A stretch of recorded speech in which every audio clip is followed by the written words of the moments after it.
My name is Darcy. I currently live in a single-family home with my husband Carlos and our daughter Nikki. Carlos and I met back in college and we instantly clicked. I was in the design department and he was studying law. We happened to be in the same club. After graduating, I took a job at a design firm and was doing what I loved. Carlos and I dated for a few years and got married in our early 20s. I continued to work during my early pregnancy, but once Nikki was born, I decided to focus on raising her. Carlos and others encouraged me to prioritize parenting, so now I work from home. By the way, Carlos passed the bar exam after college and is now working as a lawyer. Mommy, I'm going to play with my friends. Be back before it gets dark. Okay. Life's pretty amazing, living with a loving husband and an adorable daughter while doing the design work I love. Then, one day, something unexpected happened. I was out shopping a bit far from home when I saw my mother-in-law, Christine, struggling with some heavy bags. I couldn't help but approach her. Mother-in-law! Oh, Darcy, what a coincidence! Christine smiled warmly at me. Since it had been a while, I felt happy to see her and suggested, "How about some tea?" "I'd love to, but I'm in a hurry." "Oh, I see. My apologies." "It's fine. Let's catch up over tea next time." "Then let me at least help you get these bags home. They look really heavy." After some convincing, I loaded her bags into the back seat of my car. They were pretty heavy, and carrying two of them seemed like a task. Christine said, "I'm sorry and thank you," with a smile, so I felt reassured that being a bit assertive was okay. Plus, there was something I had been wanting to talk to her about. We chatted about this and that as I drove her home. It takes about 3 hours and 30 minutes to drive to our in-laws' place, so we can't visit frequently. However, we do make it a point to visit for New Year's celebrations, so I know the way. "Weren't you struggling carrying all this by yourself?" I decided to ask about something that had been bothering me on the way. In one of the bags my mother-in-law was carrying, there were groceries. In the other, there were daily necessities and cosmetics, items clearly geared toward a younger demographic rather than what she typically used. "Well, they're essentials. I ended up buying a lot." Her expression seemed a bit down. I didn't pry any further and drove us to her home. "Darcy, thank you so much. You've been a huge help. This is far enough." "I can take the bags to the entrance." "Oh, you don't have to." When my mother-in-law opened the door, I placed the bags at the entrance. Just then, I heard a harsh voice. "Finally, you're back! What took so long, mother-in-law?" The voice belonged to my sister-in-law, Katie. She seemed surprised to see me, and her words trailed off. I was equally surprised to see Katie and found myself frozen in place. My mother-in-law looked flustered as she assessed the situation. "Sister-in-law, long time no see. How have you been?" Fine. It's been a while for you too, Katie." Saying that, I returned a smile to Katie. I hold back a sigh as I look at her. She clearly looks like she's just woken up. She is holding her mobile phone in one hand. Her incomplete sentence alone was enough to raise suspicions. "I'm sorry for the sudden visit. I happened to see mother-in-law while I was shopping nearby. She looked like she was struggling with the bags, so I came along." "I see. I just got back from work this morning. I'm a mess. Sorry. Thank you for helping mother-in-law. I'll take it from here." Katie quickly grabbed the bags and took them inside. In a soft voice, I asked mother-in-law, "Is everything all right living with Katie and the family?" Mother-in-law simply smiled and nodded. "Thanks for your concern, Darcy. I'm fine. Sorry I can't even offer you tea." "No worries. It was nice to catch up. I'll visit again." Without pressing mother-in-law further, I left. Still, I couldn't simply ignore the situation I just witnessed. Originally, mother-in-law was supposed to live with us, but after father-in-law passed away over a decade ago, my brother-in-law Brett said, "We'll live in the family home and take care of Mom."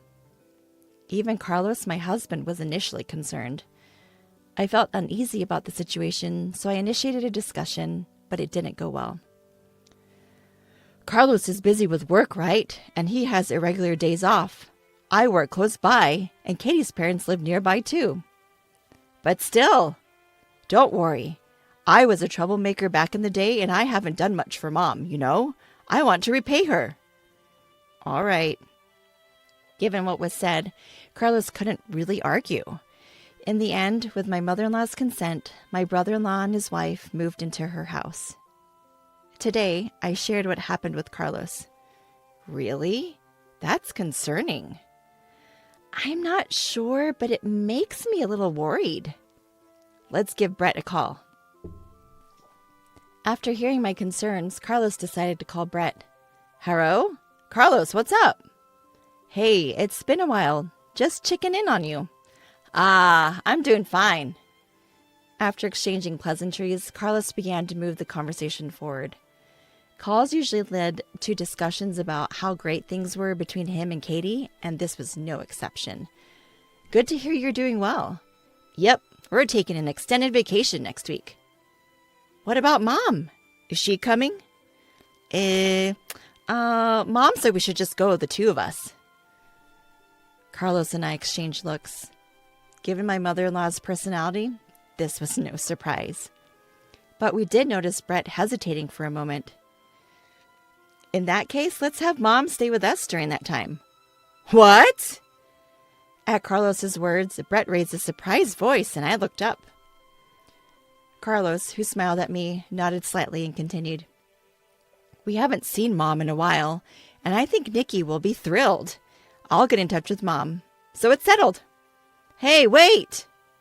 Carlos cut off the call before Brett could finish. Carlos exhaled deeply and looked at me with a serious face.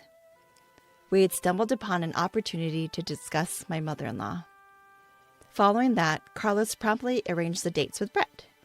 I coordinated with my mother-in-law, and she agreed to stay with us for about a week. Granny's coming today?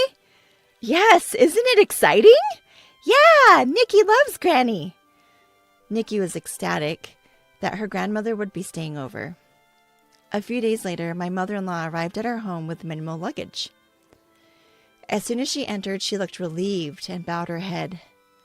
I'm sorry for intruding for a whole week. Don't worry about it. You're more than welcome. Nikki has been looking forward to this, so please make yourself at home. And so we spent a week together with my mother-in-law. However, I felt uneasy about my mother-in-law's actions from day one. Before her arrival, I cleaned up the home office I usually use for work to make space for her. When I showed her the room, she immediately said, Oh, you've prepared such a room for me. I feel bad. I'd be okay just with the corner. No worries. Please feel free to use the room. I only use it for work anyway. I convinced her to use it, but she still seemed apologetic. Also, with the kids off school today, I was planning to make lunch for the three of us when she said, Let me cook. Can I use the fridge? She kept insisting on doing household chores even though I wanted her to relax. Gratefully, I managed to get her to unwind in the living room by having Nikki play with Granny. Additionally, she would say things like, Oh, don't go through the trouble of snacks for me. I'm not worth it. Or, I'm fine with whatever is left over. Cold food is enough for me. As if she's an outsider rather than family. She used to be much more vibrant. It was painful to see her belittling herself like this. When Carlos came home while Nikki and mother-in-law were chatting, I filled him in on how she was acting. I see. Thanks for letting me know. I wish she would value herself more. Let's keep an eye on her. It's only the first day. Right. And just when it was getting late and we were about to go to sleep, my mother-in-law said, I guess I'll borrow this spot for a bit. Carlos and I were at a loss for words at her action. She was trying to lie down and sleep on the basement floor. Mom? Carlos was speechless. I said as calmly as possible, Mother-in-law, please consider this your room until you leave. Use a comforter so you don't catch a cold. But won't that be a bother? Absolutely not. We want you to be comfortable and enjoy your stay here. I looked her straight in the eye, trying to convey my sincerity. From her behavior, it was obvious what kind of life she's had with her own family. When I smiled warmly, mother-in-law's eyes filled with tears, and she finally broke down. It's been 10 years since I've slept in such a warm place. Thank you. What? My mind reeled from what I just heard.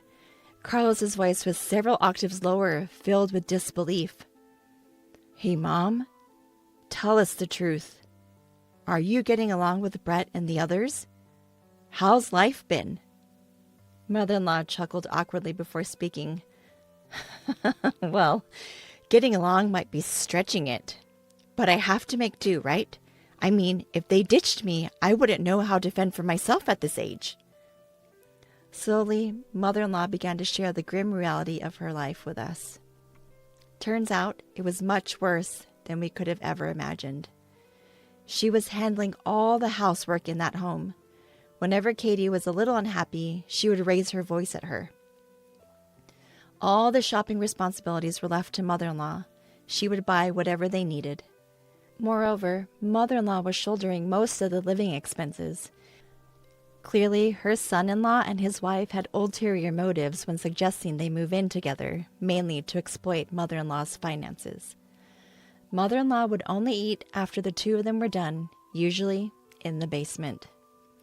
The basement didn't even have heating, so she was freezing during the winter months. It's been a long time since I've had a meal like today's. I was always alone, you know. What? Are you serious?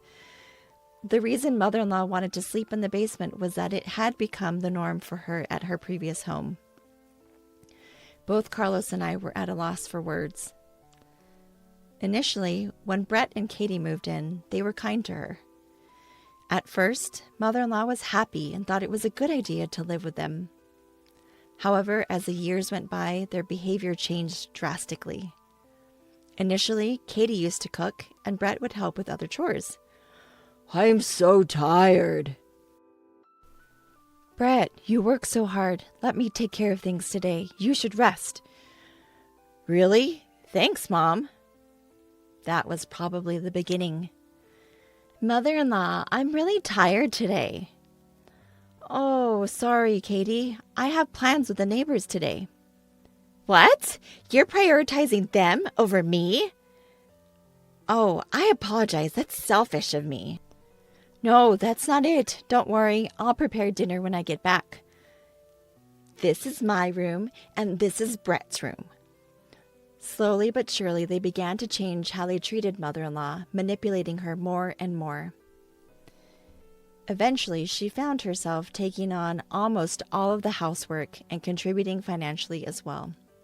Initially, she was using what used to be father-in-law's study as her room. It was a well-equipped space with a bed and other furnishings. She was delighted to be able to use such a cherished space as her own room. Even the study wasn't safe from Katie's reach. One day, Katie suggested, "Let's renovate this old study." Hold on, Katie. This is my husband's cherished study. Can we please leave it as is? I'm just thinking of your well-being, mother-in-law. Why do you have to make me look like the bad guy? I'm sorry, but I like it the way it is. Really? This room is outdated. It looks worthless. With that, Katie reached for a piece of glasswork. That was a music box made of glass, a favorite of my late father-in-law. He bought it during a trip they took together. It was something he treasured, but Katie deliberately dropped it. Oops, my bad. That wasn't on purpose. Oh. Wow, the glass is shattered everywhere. It's so dangerous. What a waste to keep this room the same, especially with all this junk. Please, don't touch anything else. Who do you think you're talking to? Fine, I'll leave the study alone, but from now on, you take care of everything in the house. And with all this junk, it's too dangerous for you to sleep here. You should sleep in the basement. What? Any complaints? In the end, mother-in-law agreed and had to sleep in the basement. I felt like passing out, hearing all these shocking stories. At the same time, I was angry with myself for not noticing sooner. I'm sorry, Mom. How could I have not realized? Don't blame yourself. I was hiding it too. Isn't it pathetic? The reason we never noticed was also because of a scheme by brother-in-law and his wife. Mother-in-law was only given a room when relatives gathered at her house. But the room was empty. No bed, no furniture. And if she dared to speak up, they threatened to demolish her study. They were only nice to her when people were around. We didn't notice because of that. If mother-in-law and I hadn't crossed paths that day, this might have continued even longer. The thought sends shivers down my spine. I always wanted to discuss this with you, but that study and that house are full of memories with my husband. Tears flowed freely from mother-in-law, and I couldn't stop my own. Our precious mother-in-law had endured this for over a decade. I can't even imagine how tough it's been for her. Why would her own family do this? They're not human! I shouted and hugged mother-in-law tightly. Darcy, I'm sorry. I need to step out for a bit. After we cried together, Carlos gently rubbed my back and spoke softly. Don't worry, Darcy and Mom. I'll handle this. Please take care of Mom, Darcy. I nodded quietly. Got it. Leave mother-in-law to me. Carlos. I hugged our concerned-looking mother-in-law again, stroking her back to comfort her. Then I turned to Carlos and said firmly, Go teach those awful people a lesson. Of course. Carlos chuckled and nodded, then left the house. Later, Carlos called to say he wouldn't be back until tomorrow evening. I shared the news with mother-in-law, and we all drank warm milk, trying to lighten the mood with some good stories. Nikki, who had heard the commotion, looked worried, joined us. I wanted to overwrite at least some of the bad memories. Usually, I'd remind Nikki not to stay up late, but since tomorrow was a day off, the three of us enjoyed chatting till we were content. All right, that's enough for today. Mother-in-law, would you like to go shopping with us tomorrow? Huh? We can buy whatever you want and eat delicious food. There's a cute dessert place that Nikki loves. Why don't we enjoy a relaxed day, just the three of us?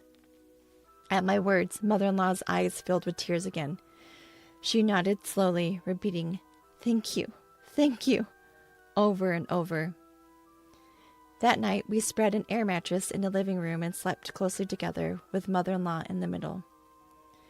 The next morning, mother-in-law greeted us with the same smile she often showed when father-in-law was alive. Good morning. And just as promised, we all had a fun shopping day. In the evening, we got a message from Carlos saying he had returned home, so we headed back as well. Before entering the house, I had one more thing to say to mother-in-law. Mother-in-law, we are on your side. Whatever is hurting you, just let it out here. We will always be by your side. And me too. I'm on Granny's side as well. Mother-in-law nodded silently to our words. Welcome home. Sorry for leaving the house to you. We're back. Everything okay? Yeah, no issues here. Carlos greeted us with a warm smile. I had Nikki and mother-in-law wait in my home office. Walking into the living room, my eyes widened at the sight of brother-in-law and his wife sitting on the floor. Their hands, resting on their knees, were trembling slightly. Upon seeing me, they greeted me in a soft voice, their faces filled with apprehension. What happened? My inner voice showed plainly on my face, which I turned to Carlos. Still smiling, he said, I haven't done anything yet. His use of yet made even me tense up, expecting something dramatic to happen. So, to cut to the chase, starting today, Mom will be living with us, Carlos continued. I felt relieved at those words. Carlos continued to speak to me as I nodded. So, Brett, do you fully grasp what you've put Mom through? And you too, Katie, do you understand what you've done to someone else's mother in their own home? I can't say it's entirely your fault. We didn't notice it either. but you have to take responsibility for your actions. After all, you're supposed to be mature adults. Carlos spoke vehemently. It was the first time I'd ever seen the unusually gentle and calm Carlos so angry. I honestly dislike bringing up work matters at home, but this time I'm speaking as Miss Christine's attorney, not as family. His voice was friendly but low and icy. My brother-in-law and his wife meekly responded, "Yes." And after several hours of discussion, numerous decisions were made. First, my brother-in-law and his wife would no longer be living with us. They would have to return all the money they had been extracting from mother-in-law, plus pay additional compensation. Having decided to respect mother-in-law's emotional attachment to her study and her own home, brother-in-law and his wife moved out. We banned them from ever setting foot in mother-in-law's home again. Upon hearing the decision, mother-in-law gave a troubled smile. "So we are family, right? Asking for damages is a bit much, don't you think?" "No, this is a gesture from our son Brett to Miss Christine, right?" Carlos's words left Brett nodding so fervently he looked like he might lose his head. Yes, I'm truly sorry for everything. Please accept this as our sentiment." Brett seemed so diminished that you'd wonder what on earth had happened. After the conversation, Carlos took a deep breath and turned to mother-in-law. "So please accept this, Mom. Let's put an end to this. Brett and his wife will never forget what they've done and make sure it doesn't happen again." Both of them nodded in silence. Seeing this, Carlos smiled gently and continued in a low voice. "Well, it will never happen again, right?" Yes, never again. Absolutely." So the conversation ended. Within a few months, we had received the damages that Carlos had arranged from the brother-in-law and his wife. Mother-in-law wanted to give it to us, saying it was because we had helped her, but we refused. She insisted, so we agreed to accept a little each month for groceries and let mother-in-law use the rest. "Carlos, what did you say to Brett and his wife?" I was curious about that day, so I asked him when we were alone. Carlos scratched his head, even though it wasn't itchy. "Don't lose faith in me, okay?" "Why would I? You helped mother-in-law and made them regret their actions." Actually, Carlos had contacted Brett immediately after hearing what had happened. "It's strange for me to say, but I rarely get angry. But when I do, people say I'm scary. I think I really scared them when I called. He told me where he was right away." Although a bit distant, he drove straight to the destination. Upon arriving, he immediately questioned the two. "I couldn't let it go, especially because he's my brother and I had trusted him with Mom." I didn't know the details, but considering how scared they both looked, Carlos must have been terrifying when angry. On their way out, they bowed deeply, saying, "We're really sorry."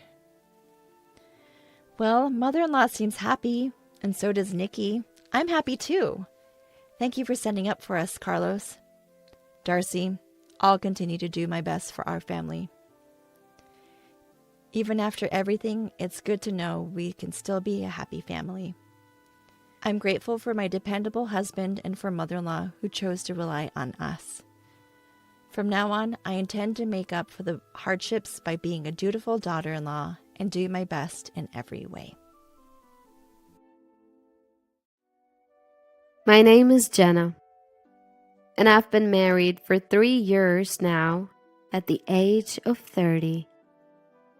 My husband, Seth, who's 32, works at his family business. His family owns a wholesale liquor company where his father is the president and Seth serves as the director. Ever since we got married, I've been working there as well as an office clerk. My mother-in-law has never involved herself with the family business, having been a stay-at-home mom for the longest time. And when I say stay at home, She used to employ a housekeeper, so she never really had to lift a finger. When I married into the family and started living with my in-laws, they let the housekeeper go. Why would we need a housekeeper when we've got a daughter-in-law? My mother-in-law remarked, and both my father-in-law and husband seemed to agree with her. It seems my father-in-law, who has taken into his wife's family, has never been able to stand up to his wife. Growing up, Seth saw his father always obeying his mother's commands. It's as if he believes that obeying every word is the natural order of things. Even when we visited for the first time before we got married, it was evident that she was the one who ruled the house. Since becoming a part of this family, I've been burdened with both housework and office work. The alcohol wholesale business has been in a tight spot lately, and we can't afford to hire more staff, so I've been lending a hand. They had to let the housekeeper go because the money to pay her was running out. Nevertheless, this company, which has been around since my husband's grandfather's time, manages to keep going thanks to long-standing business relationships. The grandfather founded the company in his lifetime and expanded it to its current scale. There are about 10 employees who handle sales and deliveries, even delivering quite far away. The grandfather, having no son of his own, had my father-in-law, who was a promising employee, take over the business. He arranged for my father-in-law to marry his only daughter and entrusted the company to them. I never met this grandfather myself, but apparently he was a stern man. Dad is a patient man, Seth often says, praising his father. He never got angry, no matter what was said to him. Grandpa was pretty stern, but Mom is even more so. Seth, who accepts whatever his mom tells him, talks about it as if it's someone else's business. Until we got married and started living together, I couldn't have imagined the side of Seth. While we were dating, he seemed like a bit of a wild one, but at home, he becomes almost invisible. He's also lively and energetic at work, but turns quiet as soon as he gets home. The same is true for my father-in-law, who's bustling at the company, but becomes as quiet as a church mouse at home. I was shocked at first by their transformation, but now I find myself in the same boat. In this house, my mother-in-law is the absolute authority, and no one dares to defy her. When we first started living together, she made a huge fuss because she didn't like the food I made. The dinner I made casually was apparently too spicy for her, and she tossed it into the trash after just one bite. In a panic, I quickly apologized. "I'm sorry, was it too spicy?" My mother-in-law made me stand before her and began her lecture. "Are you trying to make me sick by making me eat something this spicy?" I was petrified by the sight of my mother-in-law's face, which looked like a demon. Seth and my father-in-law stopped eating their meals and sat rigidly, their eyes cast downwards. When I cast a fleeting glance at them for help, I saw Seth's face, even paler than mine. When I looked at my father-in-law, he too had a pale face, just like Seth. From their expressions, I could imagine how terrifying my mother-in-law's lectures were. After enduring more than 30 minutes of my mother-in-law's sermon, I had forgotten why she was angry in the first place. Even my angry mother-in-law seemed to have gotten hungry and ended up eating the meals I made. Seth and my father-in-law have always lived with my mother-in-law, so they have learned to live quietly at home. That's when I started to regret marrying into such a formidable family. When my mother-in-law was a young adult, her father's company was at its peak. An employee who had just been working for the company for a long time spoke nostalgically about it when he was retiring.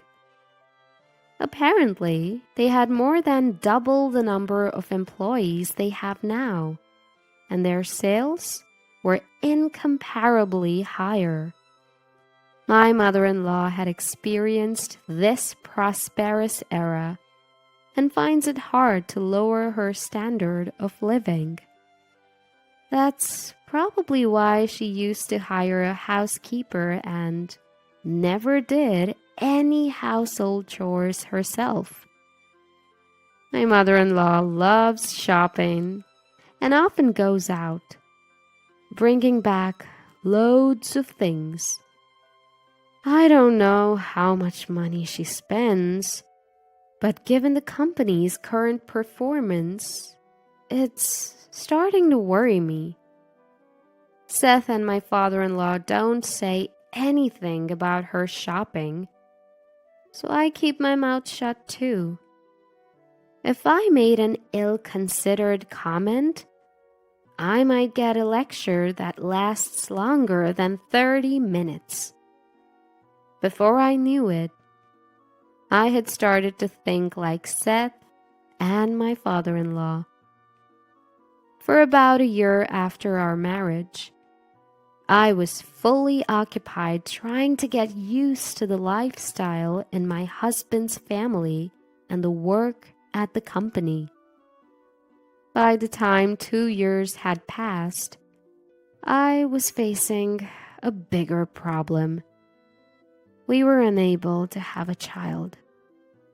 Particularly, in my mother-in-law's mind, was her experience of not having a son in her father's generation and having to take in a son-in-law. She worries that the same thing should not happen in Seth's generation. As we approached our 3rd year of marriage, she started to make sarcastic comments every chance she got. "When are you going to give us an heir? You didn't marry into this family to be an office clerk." Even the sight of a baby on TV would set her off. "There are so many babies in the world. Why don't we have one here?" She'd glare at me. Seth and my father-in-law would disappear whenever this topic started. Hearing this day after day, I began to feel there was no place for me in this family. I wished Seth would help. But no matter how many times I confided in him, he'd say, "Don't worry about it, just let it go." As if he didn't want to be involved. At the same time, the company's situation was deteriorating. My father-in-law's company, with its old-fashioned business style, was unable to get work from trendy eateries and the like. My mother-in-law seemed to sense this, even though Seth and my father-in-law didn't talk about it with her. Still, she couldn't stop her favorite activity, shopping, and brought home all sorts of things. Whether she was angry at herself, I don't know, but she'd come home from shopping in a bad mood. Then her anger would be directed at me. "It's Jenna's fault for not producing an heir. That's why I end up buying unnecessary things." My mother-in-law, who blamed me for incomprehensible reasons, seemed to pin all the blame on me. Perhaps because of her daily grumbles, my health started to fail. I asked Seth and my father-in-law to let me take a break from work and got tested at the hospital. Seth seemed hopeful that I might be pregnant, but it was due to stress. It would be best to rest a little in a relaxing environment. But there was no relaxing environment for me at present, nor could I afford to rest. Knowing it was impossible, I explained the situation to Seth and my in-laws when I got home.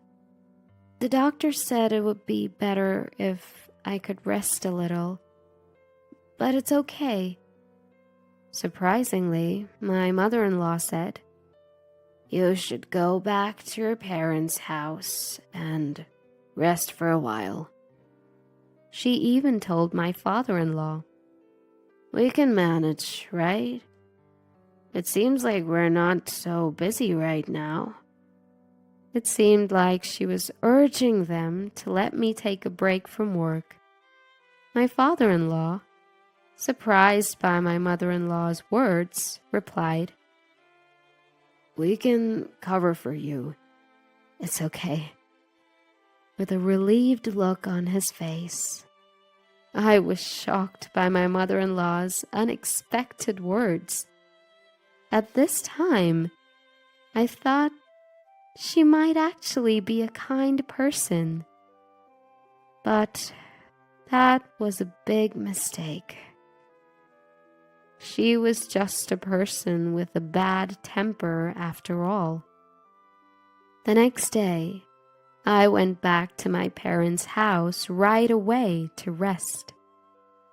When I told them on the phone that I was coming back, they seemed very worried.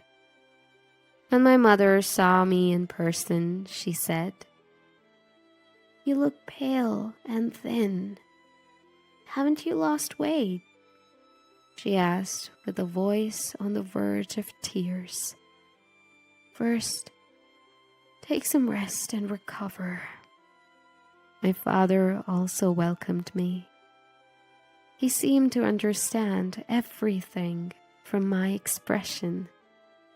He must have understood that things weren't going well with my in-laws because stress was the cause. I felt bad for worrying my parents by coming back home. My health improved quickly after I returned to my parents' house. Clearly, the environment of my in-laws' house was the cause of stress. About a week after I arrived at my parents' house, my in-laws suddenly showed up.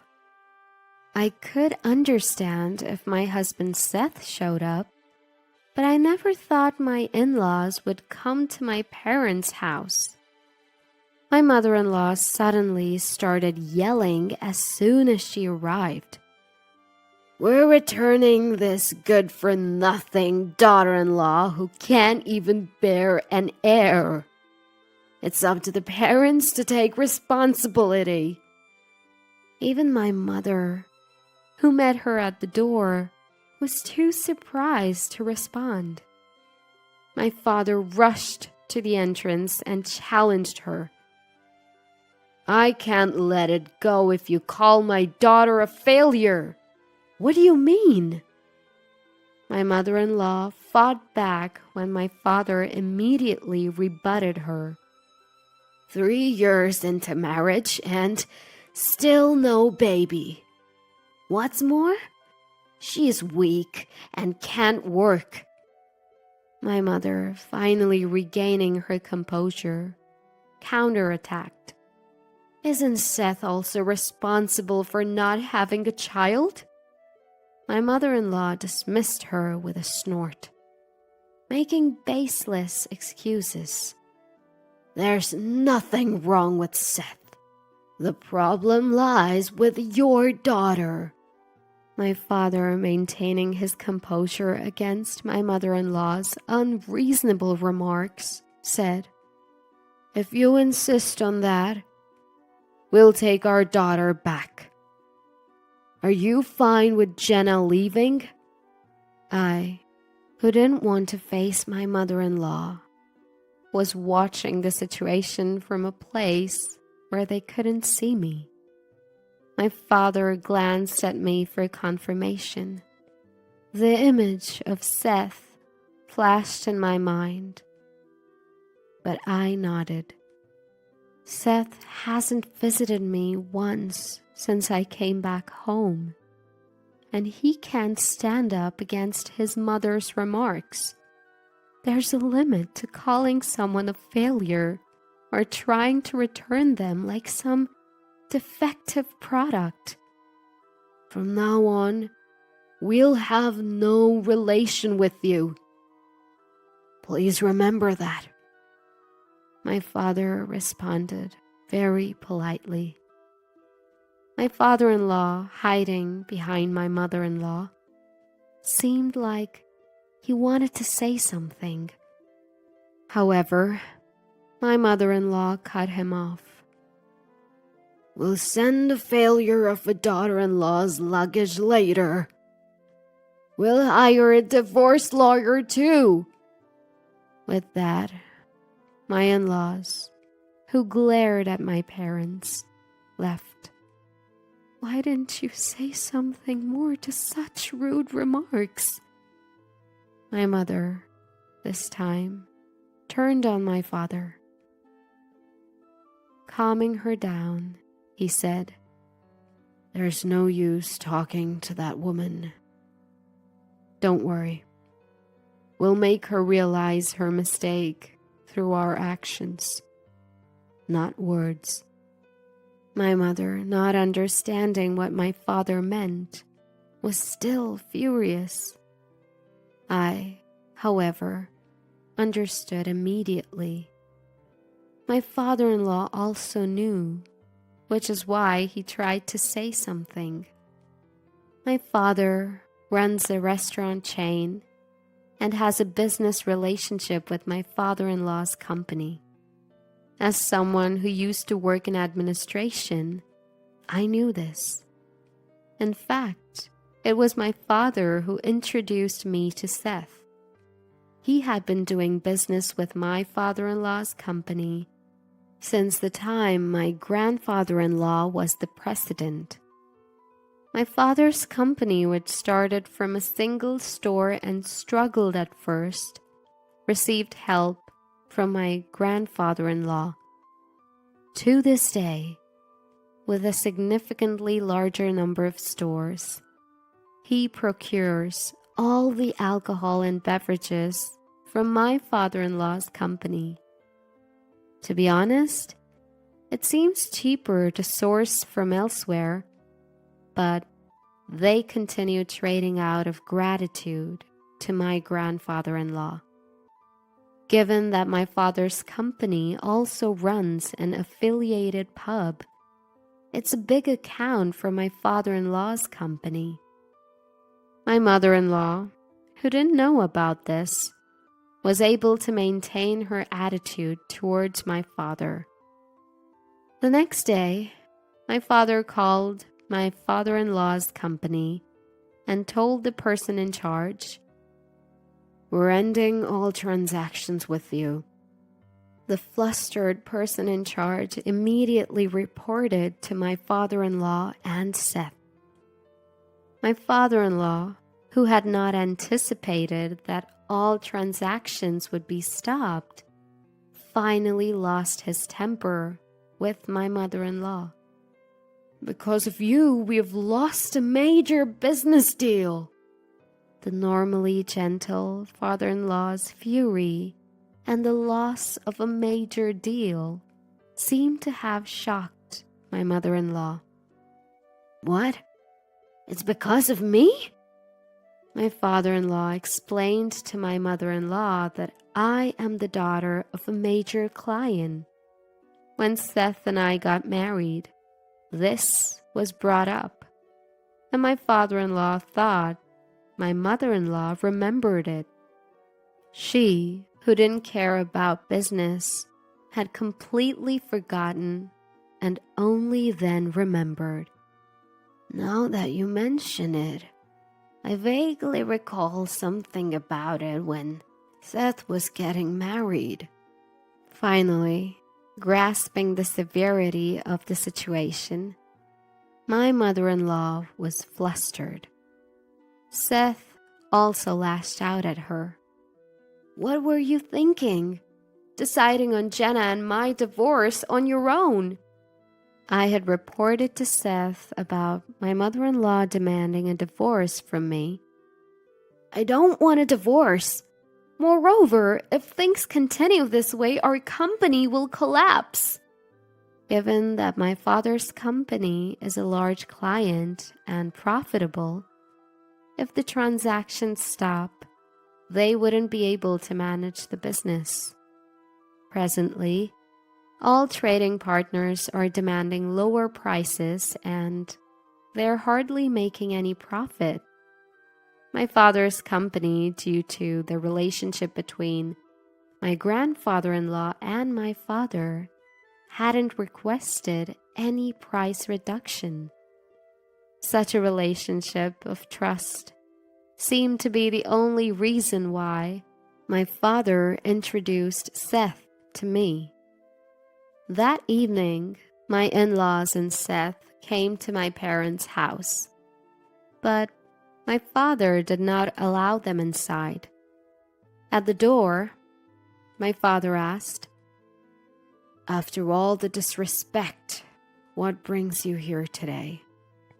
His anger was evident, as my father-in-law apologized from the bottom of his heart and pleaded, "We are sorry for our behavior yesterday. Could we ask you to reconsider our trade relationship?" Despite his plea, my father didn't seem to lend an ear. "We were trading out of respect for the former president. But let's end it now," my father said. And my father-in-law apologized over and over again. Then, turning to Seth and my mother-in-law, he said, "You two should apologize as well." Prompted by my father-in-law, both seemed unwilling. Moreover, my mother-in-law stated, "Why do we have to go this far? Let's just give up and find another trading partner," expressing her refusal to prostrate. Seth also followed suit. "There's no need for us to apologize, as Mom said." They wouldn't listen to my father-in-law. Seeing Seth's attitude, my father became even angrier. "Seth, I am disappointed in you. Why didn't you defend my daughter?" At my father's words, Seth couldn't respond and kept his gaze low. "Because you always do whatever my mother-in-law says. I've been suffering." Without thinking, I rushed to the entrance and finally voiced my feelings towards Seth. Seth tried to speak, but watching my mother-in-law's facial expression, he couldn't say anything. Seeing him like this, I decided that divorce was the only option. Until now, I thought we might be able to mend things, but even that tiny hope vanished completely. "I'll pick up my belongings later," I told Seth clearly.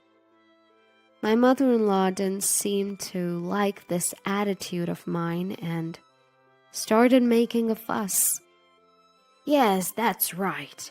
Seth needs to get a divorce from you quickly and find a new bride." My mother-in-law, who had come to apologize, started to badmouth me again. "This time we'll get a bride who isn't a failure and can give us a successor." With that, she loudly walked out of our house alone. Seth immediately followed her. My father-in-law, who was left behind, was urged by my father to stop apologizing. "I've made my decision. I'm going to close the company and leave the house." Surprising both my father and me. "Is your business situation that bad?" my father asked, and my father-in-law responded with a bitter smile. "I've been considering closing down the company for a few years now due to continued losses.